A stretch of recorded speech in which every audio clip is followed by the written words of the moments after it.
ഇതാണ് നമ്മുടെ സിലബസ്.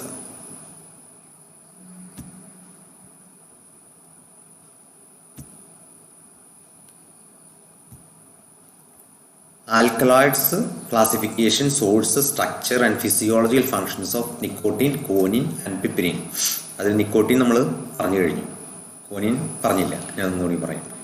എന്താ പറയുക, മിനിമം കാര്യങ്ങളെ വേണ്ടു ഇതിനകത്ത്. അതുപോലെ ടെർപീൻസ്, ക്ലാസിഫിക്കേഷൻ വിത്ത് എക്സാമ്പിൾസ്, ഒരു 3-4 ക്ലാസിഫിക്കേഷൻ ഉണ്ട്. പിന്നെ അതിൽ വരുന്ന കുറച്ച് isoprene rule, special isoprene rule, അങ്ങനെ ഐസൊലേഷൻ, സ്റ്റീം ഡിസ്റ്റിലേഷൻ, പിന്നെ ഇമ്പോർട്ടൻ്റ് ആയിട്ടുള്ള കുറച്ച് ടെർപീൻസിൻ്റെ uses, lemon grass, eucalyptus oil, sandalwood oil, source, structure and uses, പിന്നെ നാച്ചുറൽ റബ്ബർ, പോളിടെർപീൻ ഓയിൽ വരുന്ന നാച്ചുറൽ റബ്ബർ, അങ്ങനെ കുറച്ച് കാര്യങ്ങൾ. ഒന്നിലും സ്ട്രക്ചറൽ ഇലുസിഡേഷൻ ആവശ്യമില്ല. അപ്പോൾ നിങ്ങളുടെ സൗകര്യത്തിന് വേണ്ടിയിട്ട് ഞാൻ എന്താ പറയുക, കഴിഞ്ഞ ദിവസം പറഞ്ഞ ക്ലാസ്സുകൾ ഞാൻ ഒന്നുകൂടെ ആവർത്തിക്കാം മീൻസ് മുഴുവൻ റിപ്പീറ്റ് ചെയ്യില്ല, പ്രധാനപ്പെട്ട ആശയങ്ങൾ ഞാൻ സ്ലൈഡുകൾ ഒന്നുകൂടെ കടന്നു പോവാം.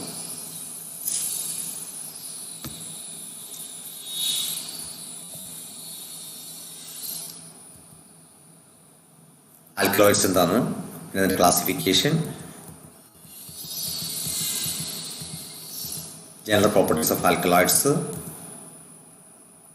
നിക്കോട്ടിനെ പറ്റി പറഞ്ഞു, അതിൻ്റെ composition, name, systematic name, structure, source, physiological property. ഇതേ രീതിയിലാണ് നമ്മൾ ബാക്കി 2 അല്ലെങ്കിൽ ടെർപെനോയിഡ്സ് വരുന്ന ബാക്കിയുള്ളതിൻ്റെയൊക്കെ ഡിസ്കഷൻ നമ്മൾ മുന്നോട്ട് പോകാം. ഇവിടെ നിന്നാണ് നമ്മുടെ കഴിഞ്ഞ ദിവസത്തെ ക്ലാസ്സിൻ്റെ കണ്ടിന്യൂവേഷൻ. അടുത്ത് നമുക്ക് പഠിക്കാനുള്ളത് coniine. Name is alpha N propyl piperidine. Structure നോക്കിയാൽ, മൗസ് പോയിന്റ് മൂവ് ചെയ്യുന്ന നോക്കിയാൽ ഇത് പിപ്പിരിഡീൻ സ്ട്രക്ചറാണ്. അതിൽ പ്രൊപ്പിൽ ഗ്രൂപ്പ് അറ്റാച്ച് ചെയ്തിട്ടുണ്ട് ആൽഫ പൊസിഷനിൽ, അല്ലെങ്കിൽ ഫസ്റ്റ് പൊസിഷനിൽ. അതുകൊണ്ടാണ് പേര് ഇങ്ങനെ വന്നിട്ടുള്ളത്, alpha N propyl piperidine. Molecular formula is C8H17N. The chief source of conin is hemlock herb. ഈ ഹെംലോക്ക് വെറൈറ്റി ഷ്രബുകൾ നമ്മളവിടെ വളരെ ചുരുക്കമാണ്. ഹൈലി പോയിസൺസ് ആയിട്ടുള്ള സാധനങ്ങളാണ് ഈ ഹെംലോക്ക് സാധനങ്ങൾ. ഒരു എക്സാമ്പിൾ പറഞ്ഞാൽ നമ്മളിവിടെ ഗാർഡനിലൊക്കെ നിൽക്കുന്ന ഈ ഗോൾഡൻ ഫ്രൂട്ട്സ്ന്നോ ഇതൊക്കെ വിളിക്കുന്ന ഒരു ചെറിയൊരു മഞ്ഞ കായ ഉണ്ടാകുന്ന ഒരു ചെടിയുണ്ട്, നല്ല ഒരു ഫ്ലൂറസൻ ഗ്രീൻ ഇലയുള്ളത്. അതുമായി പുഴു ഇരിക്കുകയെ മൃഗങ്ങൾ കടിക്കുകയൊന്നും ചെയ്യില്ല, കാരണം അത് പോയിസണസ് ആണ്. അത് ഹെംലോക്ക് കാറ്റഗറിയിൽ. അതിന് പോയിസണസ് നേച്ചർ കുറവാണ്, വിഷം കുറവാണ്. എന്നിരുന്നാലും പല ഹെംലോക്കുകളും ഒരു ഇല മതി ഒരു ആളെ അല്ലെങ്കിൽ ഒരു പശുവിനെയൊക്കെ കൊല്ലാൻ ഒരു ഇല മതി, ഒരു ഇല കഷ്ണം മതി എന്ന് പറയണേ. ഇതിൻ്റെ ഹിസ്റ്ററി ഇതാണ്. ഏതോ ഒരു വലിയൊരു ഫിലോസഫറെ, അരിസ്റ്റോട്ടിലാണെന്ന് എനിക്ക് തോന്നണേ, ആളെ കൊല്ലാനായിട്ട് ഈ ഹെംലോക്ക് ഹെർബ് ചായയിലിട്ട് കൊടുക്കുകയാണ് എതിരാളികൾ ചെയ്തതെന്നാണ് പറയപ്പെടണേ. കേട്ടിട്ടുണ്ട്, അരിസ്റ്റോട്ടിലാണെന്ന് എൻ്റെ ഓർമ്മ. ഇനിയിപ്പോൾ എന്തായാലും ഹിസ്റ്ററിയാണ് ഇത്. അരിസ്റ്റോട്ടിലാണോ മറ്റാരെങ്കിലും ആണോ സംശയമുണ്ടോ? ഞാൻ പറഞ്ഞത് മാത്രമേ എൻ്റെ പോയിസൺസിനെ കുറിച്ച് പറയാനായിട്ട്. അതുപോലെ ഷെർലക് ഹോംസ്, നിങ്ങൾക്ക് പരിചയമുള്ള കഥയാണ് ഷെർലക് ഹോംസ്.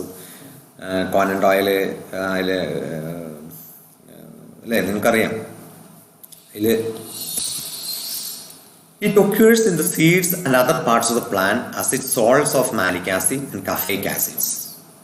അത് ഇവിടെ എസ്റ്റേഴ്സ് ആയിട്ടാണ്, സോൾട്സ് ആയിട്ടാണ് അത് പ്ലാന്റ്സിൽ, സീഡ്സിലും ഒക്കെ, ലീവ്സിലും അല്ലെങ്കിൽ റൂട്ട്സിലൊക്കെ ഉണ്ടാവും. പ്രധാനമായിട്ടും ലീവ്സിലാണ് ഈ കോനിൻ്റെ കേസിൽ, ഹെംലോക്കിൻ്റെ കേസിൽ. പിന്നെ അതിൻ്റെ physiological activities. Coniine is highly poisonous to humans. It affects nervous system, causing gradual paralysis followed by convulsions and finally death. ചില എൻസൈമുകളെ, ഇമ്പോർട്ടൻ്റ് ആയിട്ടുള്ള റെസ്പിറേറ്ററി, അതുപോലെ ഈ ബോഡി ഫംഗ്ഷൻ ആയിട്ട് ഇമ്പോർട്ടൻറ്റ് ഫംഗ്ഷനൊക്കെ പെർഫോം ചെയ്യുന്ന ചില എൻസൈമുകൾ ഡീആക്ടിവേറ്റ് ചെയ്യുന്നതുകൊണ്ടാണ് ഈ ഹ്യൂമൻസിലുള്ള എൻസൈംസിനെ ഡീആക്ടിവേറ്റ് ചെയ്യുന്നതിൻ്റെ പേരിലാണ് ഈ മനുഷ്യന് പോയിസൺസ് ആവുന്നത്. ഒരു ഉദാഹരണം, ചില സബ്സ്റ്റൻസ് അങ്ങനെയാണ്. ഇപ്പം ഈ കാഞ്ഞിരത്തിൻ്റെ വേര് പട്ടികൾക്ക് പോയിസൺ നിങ്ങൾ പഠിച്ചിട്ടുണ്ട്. ഇറച്ചിൽ വേരൊക്കെ വെട്ടിയിട്ട് വേവിച്ച് കൊടുത്താൽ പട്ടികൾ ചത്തുപോകും, പട്ടികൾക്ക് പക്ഷെ മനുഷ്യനത് കുഴപ്പമില്ല. കാരണം ഞാൻ പറഞ്ഞില്ലേ, ഓരോ നാച്ചുറൽ പ്രോഡക്റ്റിനും ഓരോ പ്രത്യേക എൻസൈമിലാണ് ആക്ഷൻ ഉള്ളത്. അപ്പോൾ മനുഷ്യനിലാണ് ഇത് ആക്ടിവിറ്റി കൂടുതലുള്ളത്. അതുപോലെ ടേസ്റ്റ്, ഇതൊക്കെ മനുഷ്യ വ്യത്യാസമുണ്ട്. ഇപ്പം ഈ കാക്കകളൊക്കെ ഈ മുളക്, പഴുത്ത് നിൽക്കുന്ന മുളക്, കുരുമുളക് സുഖമായിട്ട് തിന്നുന്നുണ്ട്. അല്ലെങ്കിൽ മുളക്, പച്ചമുളക് സുഖമായിട്ട്. നമുക്കത് പറഞ്ഞാൽ അടിത്തോടെ പോയി കഴിഞ്ഞാൽ എരിഞ്ഞ് നമ്മൾ ഓടിപ്പോവും. എനിവേ ഇത്രയാണ് ഫിസിയോളജിക്കൽ ആക്ടിവിറ്റീസ്. അടുത്തൊന്ന് പിപ്രിൻ. പിപ്രിൻ്റെ സ്ട്രക്ചർ നോക്കി. ഇവിടെ ഒരു പിപ്പെരിഡീൻ എന്ന് പറയുന്ന ഒരു റിങ്ങാണ് ഇതിലുള്ളത്. നൈട്രജൻ ഹൈഡ്രോസൈക്ലിക്കാണ് പിപ്പെരിഡീൻ. നോക്കി, ഇവിടെ ഒരു ഫിനൈൽ റിങ് ഉണ്ട്. അതിലൊരു എന്താ പറയുക,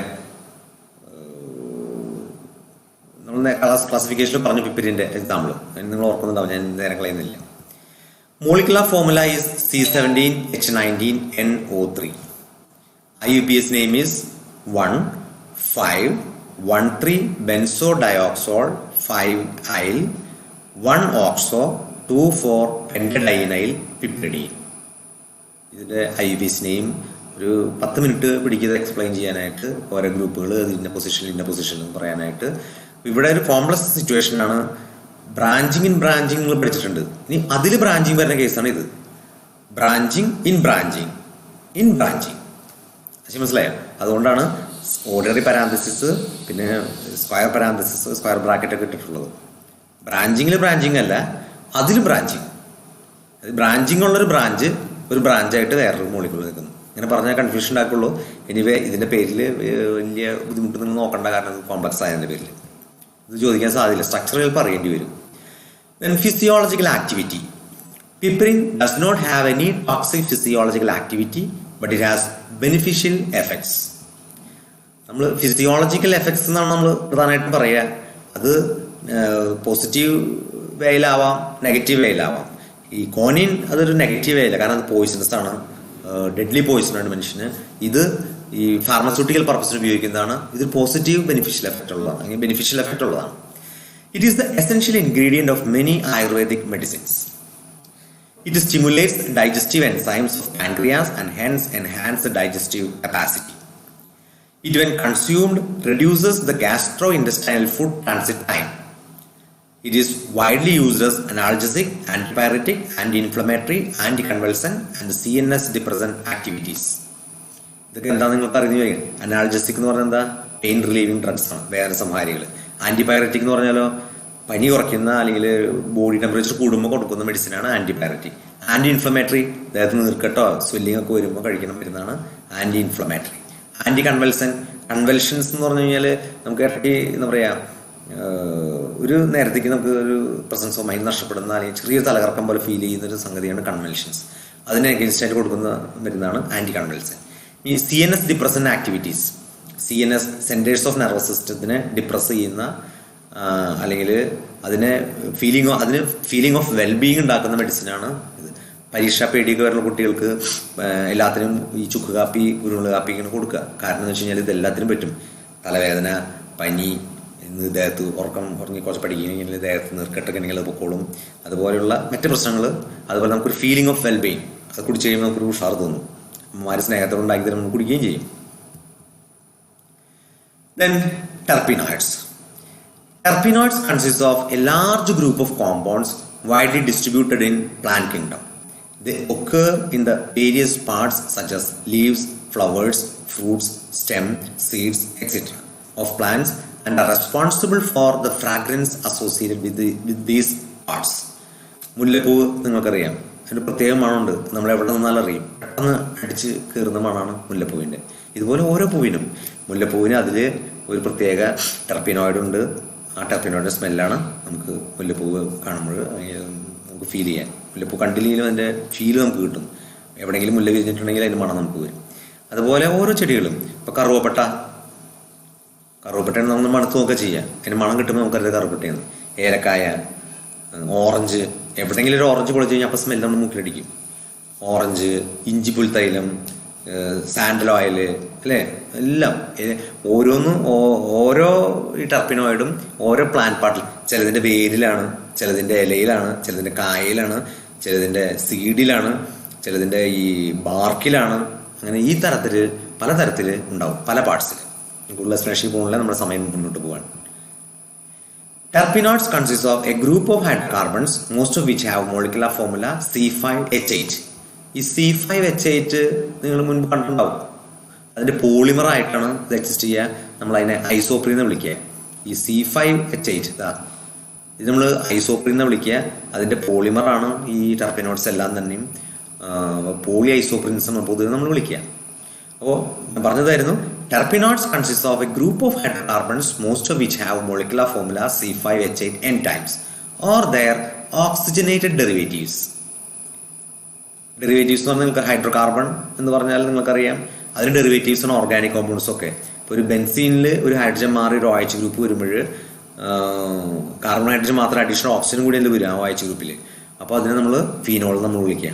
അപ്പോൾ അതൊരു ഹൈഡ്രോകാർബണിൻ്റെ ഡെറിവേറ്റീവാണ്. അതുപോലെ തന്നെ ഇവിടെ ഈ എന്താ പറയുക പോളി ഐസോപ്രീനിൻ്റെ ഓക്സിജനേറ്റഡ് ഡെറിവേറ്റീവ്സ് ആണ് ഈ പറയുന്ന ടെർപിനോയിഡ്സ്. ഏറെക്കുറയും ടെർപിനോയിഡ്സ് ഇതങ്ങനെയാണ്. അല്ലാത്തതുകൊണ്ട് പോളി ഐസോപ്രീൻ ഉള്ളതുകൊണ്ട്.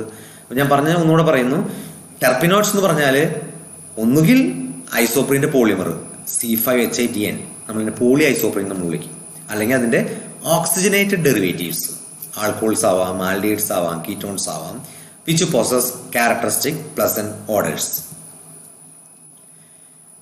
അതിൻ്റെ എക്സ്ട്രാക്ഷനെ പറ്റി കുറച്ച് ഐഡിയാസ് ആണ് ഇനി തരാൻ പോകുന്നത്. The volatile oils that can be obtained from the sap and tissues of the various parts of the plants.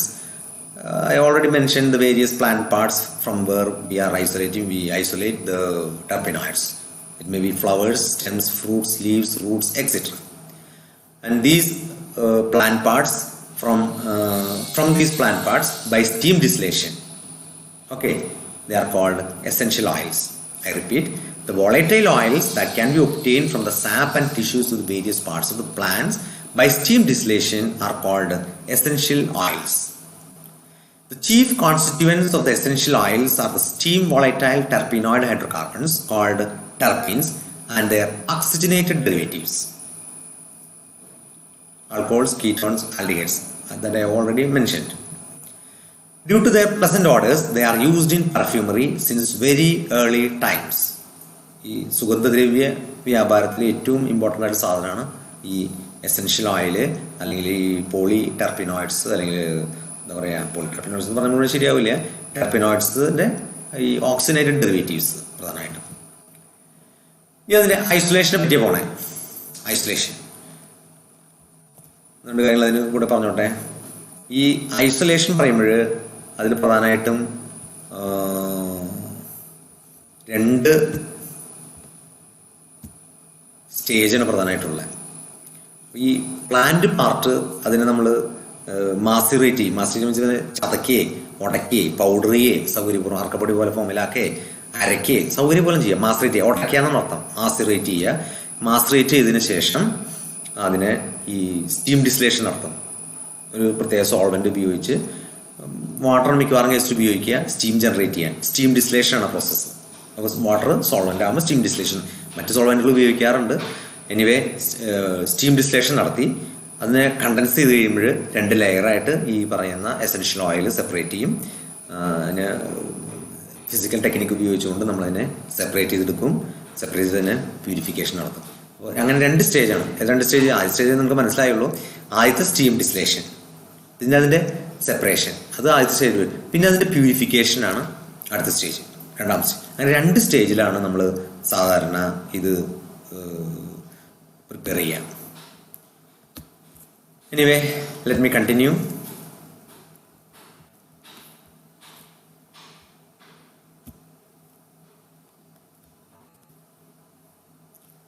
Isolation of essential oils from plants. Steam distillation is the most widely used method for the extraction of essential oils from plants. The plant parts are macerated and then steam distilled. The steam volatile essential oils distill over along with water. They form a layer. Spelling mistake on the layer separate from the aqueous layer. Second stage, separation of the component terpenoids of the essential oils. Liquid mixtures, especially whose boiling points are quite close to each other. നമ്മൾ എങ്ങനെ separate ചെയ്യും?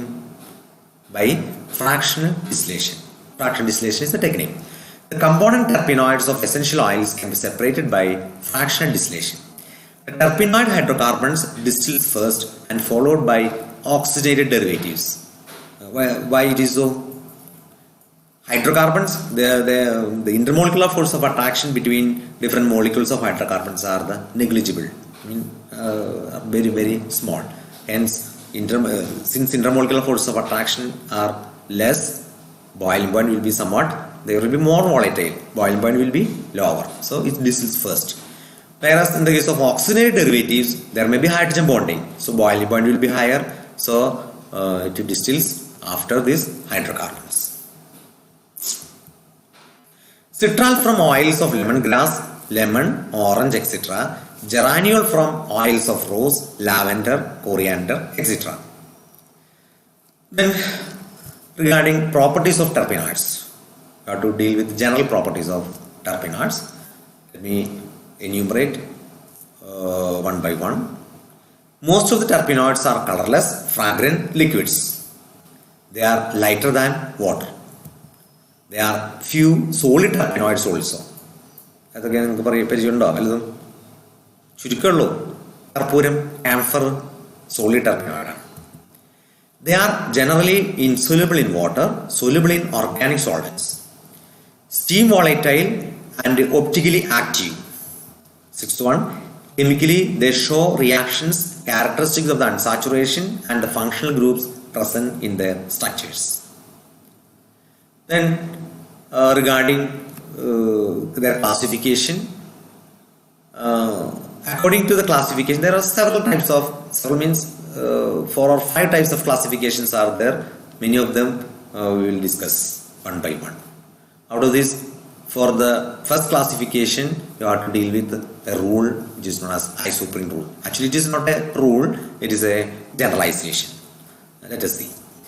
Almost all terpenoids on thermal decomposition yield isoprene as one of the products. Therefore, it is suggested that all natural terpenoids are built up of isoprene units. This is known as isoprene rule. വളരെ സിമ്പിളാണ്. ഈ terpenoids എല്ലാം ഉണ്ടാക്കിയിട്ടുള്ളത് isoprene എന്ന് പറയുന്ന hydrocarbon പാർട്ടുകൾ കൊണ്ടാണ് എന്ന് പറയുന്നതാണ് ഐസോപ്രീൻ റൂൾ. അതിന് ഒരു പ്രൂഫും കൂടി ഒപ്പം പറയുന്നുണ്ട്. എന്താ, ഈ തെർമൽ ഡീകമ്പോസിഷനിൽ നിന്ന് കിട്ടുന്ന കമ്പോണൻറ്റ് ഐസോപ്രീനാണ്, മേജർ പ്രോഡക്റ്റ് ആയിട്ട് കിട്ടും. അപ്പോൾ അതുകൊണ്ട് ഐസോപ്രീൻ അതിനകത്ത് ഉണ്ടാവും എന്നുള്ളൊരു അസംഷനാണ്. ഇത് ആദ്യകാലത്ത് വന്ന റൂളാണ് ഐസോപ്രീൻ റൂൾ. ഞാൻ ഒന്നുകൂടെ പറയുന്നു, all terpenoids on thermal decomposition yield isoprene as one of the products, major product. Therefore, isoprene rule states that all natural terpenoids are built up of isoprene units. This is known as isoprene rule. You see the structure: CH2 double bond C, CH3, CH, C double bond CH2. This is the isoprene C5H8. If you count the number of carbon atoms and hydrogen atom, you can see that the molecular formula is of this corresponding with C5H8. And all terpenoids are polymers of this isoprene along with their some functional groups. OH, as we have already seen, there may be alcoholic group, aldehyde group, ketonic group. So this one is isoprene. All terpenoids are polyisoprenes. That is another rule, special isoprene rule, that we will discuss it later. See, what about IUPAC name of this compound? You may be familiar with IUPAC naming. See, 2 double bonds are there and 1 branching is there. Branching is methyl branching. Double bonds are there. So, in order to get the lowest number for the substituted carbon atom here, you should number from this end: 1, 2, 3, 4. Second carbon ഒരു methyl group ഉണ്ട്. പിന്നെ എന്ത് വിളിക്കും? According to IUPAC, the systematic name is 2-methyl 1,3-butadiene. 2-methyl 1,3-butadiene. Is it clear? Okay. Then comes to special isoprene rule. Molecules of all natural terpenoids are built up of isoprene units, and these isoprene units are joined head to tail manner. Head being the branched end of isoprene unit and tail the other end. മനസ്സിലാക്കാണെന്ന് ഞാൻ വിചാരിക്കുന്നു. തൊട്ടുമ്പത്തെ സൈഡിൽ നിന്ന് ഒന്നുകൂടെ പറഞ്ഞുതരാം. നോക്കൂ, ഇവിടെ ഇത് ഈ മോളിക്യൂളിനെ, ഐസോപ്രീൻ മോളിക്യൂളിനെ 2 പാർട്ടാക്കിയാൽ ഈ ബ്രാഞ്ചിങ് ഉള്ള പാർട്ട് നമ്മൾ ഹെഡും മറ്റേതിനെ ടെയിലും എന്ന് വിളിക്കും. എന്ന് പറഞ്ഞാൽ ഇതാണ് നമ്മൾ 2 പാർട്ടാക്കണ ഒരു പ്ലെയിൻ. ഈ പ്ലെയിനിൽ ഹെഡ്, ഈ ബ്രാഞ്ചിങ് വരുന്നു, അതുകൊണ്ട് ഇതിന് ഹെഡ്, ഇത് ടെയിൽ. അപ്പോൾ നമ്മൾ ഐസോപ്രീൻ റൂൾ അനുസരിച്ച് എന്താ പറഞ്ഞേ, ഈ ഹെഡ് ടു ടെയിൽ മാനറിലാണ് ജോയിൻ ചെയ്തിട്ടുള്ളത്. ഈ സ്ട്രക്ചർ നോക്കി കഴിഞ്ഞാൽ, ഈ ഡയഗ്രാം നോക്കിയാൽ നിങ്ങൾക്ക് മനസ്സിലാവും 2 ഐസോപ്രീൻ യൂണിറ്റുകൾ ഇതേടെ ഈ റെഡ് ലൈനിൽ കാണിച്ചുള്ള ബോണ്ട് വെച്ച് കമ്പൈൻ ചെയ്തേക്കാം. അതായത് ഐസോപ്രീനിന്റെ ഡൈമറാണ് ഇത്. ഡൈമർ എന്ന് പറഞ്ഞാൽ എന്താ, 2 യൂണിറ്റ് കമ്പൈൻ ചെയ്തിട്ടുള്ളത്. ഒരു ഐസോപ്രീൻ യൂണിറ്റ് 1, 2, 3, 4, അടുത്ത് 1, 2, 3, 4. ഇതിൽ നമ്മൾ ഈ സ്പെഷ്യൽ ഐസോപ്രീൻ റൂൾ അനുസരിച്ച് നോക്കിയേ, ഈ രണ്ടാമത്തെ ഐസോപ്രീൻ യൂണിറ്റിന്റെ ഹെഡ് ജോയിൻ ചെയ്തിട്ടുള്ളത് ആദ്യത്തെ ഐസോപ്രീൻ യൂണിറ്റിന്റെ ടെയിലിലേക്കാണ്, 4th കാർബൺ ആറ്റത്തിലേക്ക്. ക്ലിയർ ആയി കാണുന്നത് ഞാൻ വിചാരിക്കുന്നു. ഇതാണ് special isoprene rule. Isoprene rule എന്ന് പറയുന്നത് സ്പെഷ്യൽ ഐസോപ്രീൻ റൂൾ. എന്തായിരുന്നു ഐസോപ്രീൻ റൂള്? എല്ലാ ടെർപ്പിനോയിഡ്സും ഐസോപ്രീൻ യൂണിറ്റ്സ് കൊണ്ട് ഉണ്ടാക്കിയിട്ടുള്ളതാണ് എന്ത് പറയുന്നത്, first isoprene rule. Special isoprene rule ഇതും ഇതിനോടൊപ്പം ഹെഡ് ടു ടെയിൽ മാനറിലാണ് ജോയിൻ ചെയ്തതെന്ന് പറയുന്നതാണ് special isoprene rule. Molecules of all natural terpenoids are built up of isoprene units, and these isoprene units are joined head to tail manner. This is special isoprene. From the diagram, it is very clear. Then comes to classification. The first classification is based on the number of isoprene units. First classification is based on the number of isoprene units present in a given terpene. Terpenoids are classified on the basis of the number of isoprene units they contain. Since the simplest combination of these would contain at least 2 isoprene units, the suffix mono is used for such a combination, and the terpenoids are classified accordingly. Sentence meaning നിങ്ങൾക്ക് മനസ്സിലാക്കാൻ ഞാൻ വിചാരിക്കുന്നു. 2 connecting bond ഉണ്ടെങ്കിൽ മനസ്സിലാണല്ലേ, അപ്പം നമ്മളതിനെ ഡൈടെർപിനോയിഡ് എന്നല്ല വിളിക്കുക. നേരെ മറിച്ച് ഒരു ഐസോപ്രീൻ യൂണിറ്റിൽ 5 കാർബൺ ആറ്റം അല്ല, അങ്ങനെയല്ല നമ്മൾ പറഞ്ഞേ, 5 കാർബൺ. അങ്ങനെ 5 കാർബൺ ആറ്റത്തിന്റെ എത്ര യൂണിറ്റ് നോക്കിയിട്ട് നമ്മൾ ഡിവൈഡ് ചെയ്യുക. അതായത് 3 തമ്മിൽ കണക്ട് ചെയ്താൽ നമ്മൾ വിളിക്കുക 1.5 ടെർപിനോയിഡ്, അർത്ഥത്തിൽ സെസ്ക്യു ടെർപിനോയിഡ്സ് എന്ന് വിളിക്കുക. നോക്കാം, നോക്കൂ.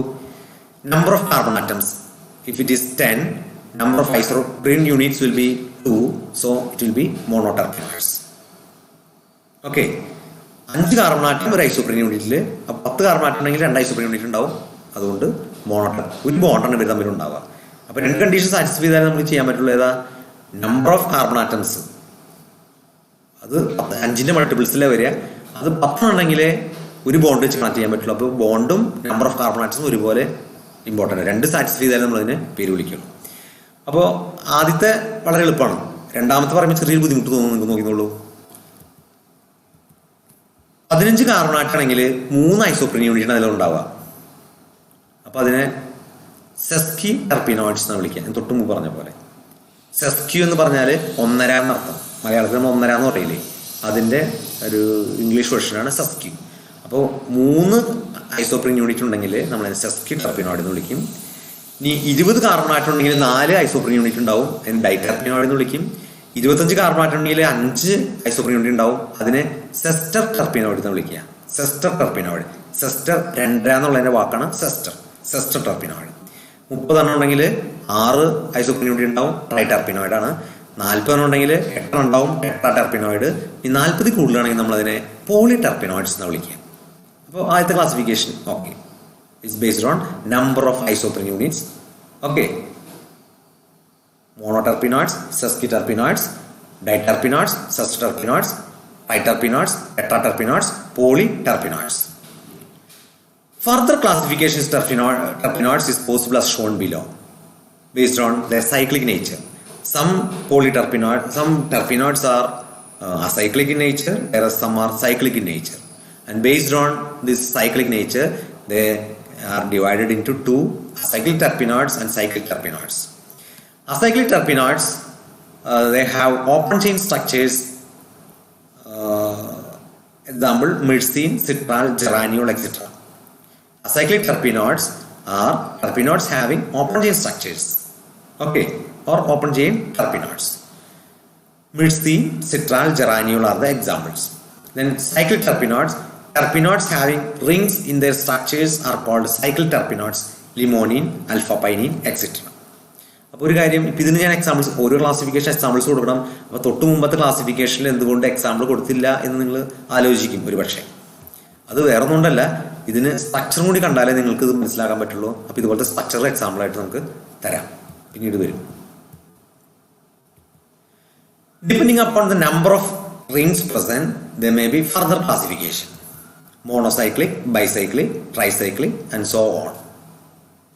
In the case of certain terpenoids, there may be only a cyclic structure, so monocyclic. There may be bicyclic, isoquinoline, quinoline, isoclinoline, basic structure ഉള്ള terpenoids ഉണ്ടാവാം. അപ്പോൾ അത് ബൈസൈക്ലിക് നമ്മൾ വിളിക്കുക. Anyway, classification of the terpenoids is also possible on basis of whether they are hydrocarbons or they are oxygenated hydrocarbons, derivatives, oxygenated derivatives. Example, hydrocarbons in myrsine, limonene, etc. Oxygenated hydrocarbons, citral, geraniol, menthol, etc. ഇതിൻ്റെ examples ആണ് കുറച്ചെണ്ണം. അപ്പം നമ്മൾ പ്രധാനമായിട്ടും deal ചെയ്യുന്നത് plant origin ആയിട്ടുള്ള ടെർപിനോയിഡ്സ് ആണ്. എന്നാൽ animal ഒറിജിനുള്ള ടെർപിനോയിഡ്സും ഉണ്ട്. നിങ്ങൾക്ക് ഈ കസ്തൂരി എന്ന് പറഞ്ഞ സാധനം, മസ്ക്, നിങ്ങൾക്ക് പരിചയമുണ്ട്. അത് എവിടെ നിന്ന് കിട്ടണേ? മാനിൽ, കസ്തൂരി മാനിൽ നിന്ന് കിട്ടണേ. അതുപോലെ ഈ വെരുക് എന്ന് പറയുന്നൊരു ജീവിയുണ്ട്, അതിൽ നിന്ന് കിട്ടുന്ന എന്താ പറയുക, സിവിറ്റോൺ എന്ന് പറയുന്നൊരു സാധനം, വെരുമ്പുഴു എന്നാണ് മലയാളത്തിൽ പറയാം. എനിക്ക് കൃത്യമായിട്ടുള്ള വീട് ഓർമ്മ വരുന്നില്ല. സിവിറ്റോൺ